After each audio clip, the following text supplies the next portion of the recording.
কিরণ, কিরণ, আরে ও কিরণ,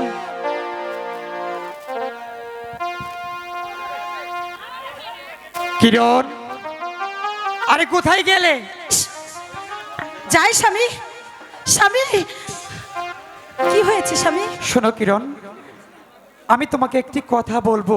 কি কথা স্বামী? তা যে কিভাবে বলি। আচ্ছা শোনো, আমি ভাবছি তোমাকে এই কথাটা আমি বলবো।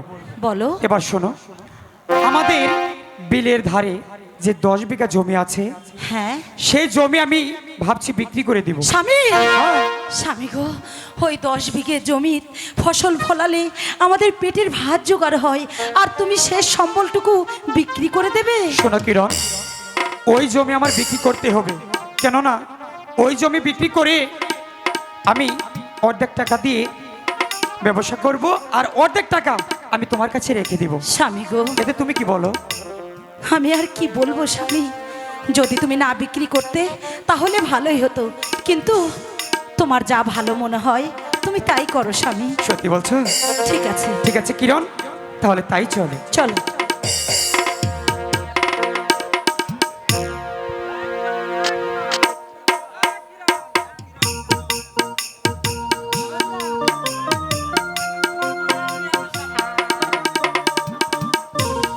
স্বামী গো,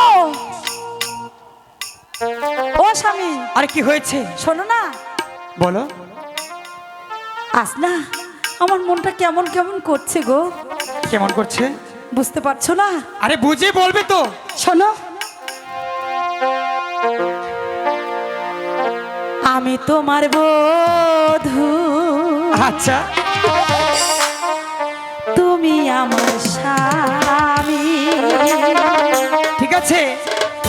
ওই ভগবানের পরে আমি বড় বলে মানি। আমি তোমার বধূ, তুমি আমার স্বামী, আমি তোমার বধূ, তুমি আমার স্বামী, ভগবানের পরে তোমায় বড় বলে মানি, ভগবানের পরে তোমায় বড় বলে মানি।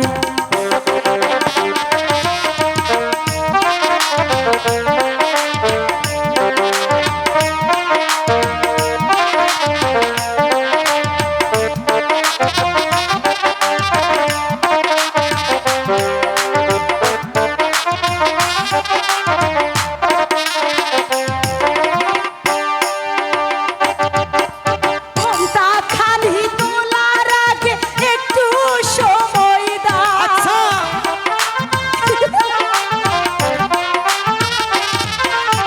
অভাগীকে পায়ের ধুলি মাথায় নিতে দাও।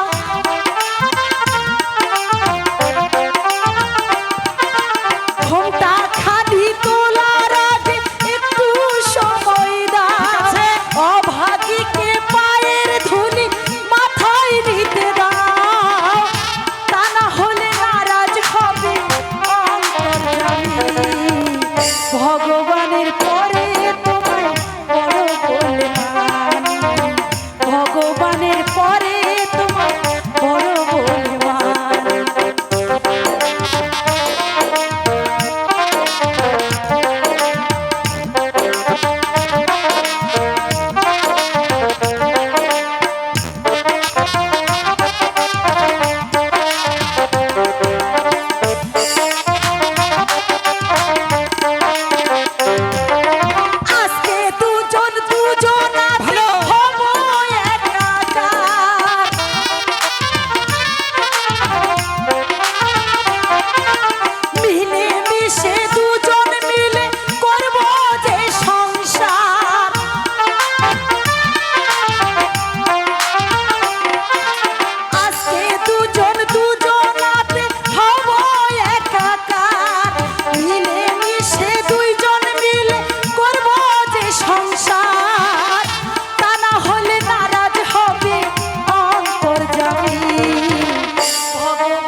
বড় বলে মানে। চলো স্বামী, ঠিক আছে, এবার আমরা ঘরে তাই ফিরে যাই। চলো।